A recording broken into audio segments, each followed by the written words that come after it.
दोस्तों हजारों साल पहले हमारी दुनिया में मिस्र की सभ्यता थी जिसमें ऐसे ऐसे आर्किटेक्चर मिले हैं जो इतने रहस्यमयी हैं जिनसे पूरी दुनिया हैरान है। पर इसके अलावा हजारों साल पहले मिस्र पर राज करने वाले राजा जिन्हें फराहो कहा जाता था और ये फराहो खुद को भगवान कहलवाते थे और लोग इनकी पूजा भी किया करते थे और साथ ही इनकी जिंदगी भी कम रहस्यमयी नहीं होती थी। और आज हम आपको मिस्र के ऐसे ही एक फराहो के बारे में बताएंगे जिसकी मौत के हजारों साल बाद भी लोग इसकी असलियत नहीं जानते। दरअसल ये कोई आदमी नहीं, एक औरत थी जो कि आदमियों के लिबास में रहा करती थी और यहाँ तक कि इसने अपना नाम भी मर्दों की तरह रख रखा था।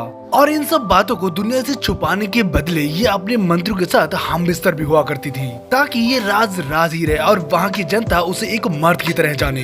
दोस्तों आज से 3500 साल पहले यानी कि 1500 BC में फेराउन थुटमोस के घर एक लड़की का जन्म हुआ जिसका नाम हत्शेपसूट रखा गया। पर इसके अलावा इसका एक सौतेला भाई भी था जो वहाँ की एक दासी से पैदा हुआ था।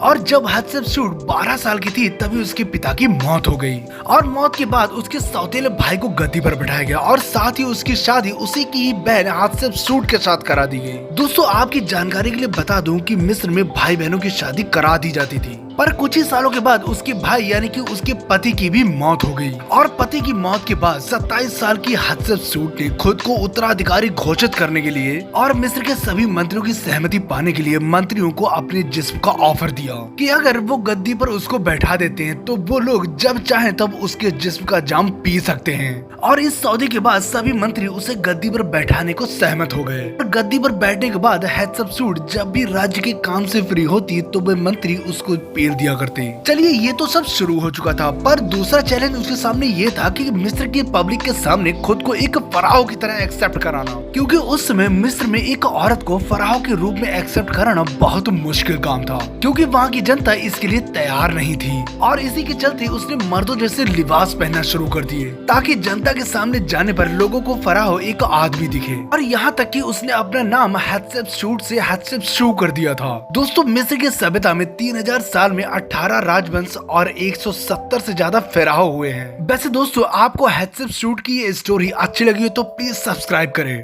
क्योंकि हम ऐसे ही रियल और इंटरेस्टिंग वीडियो लाते रहते हैं।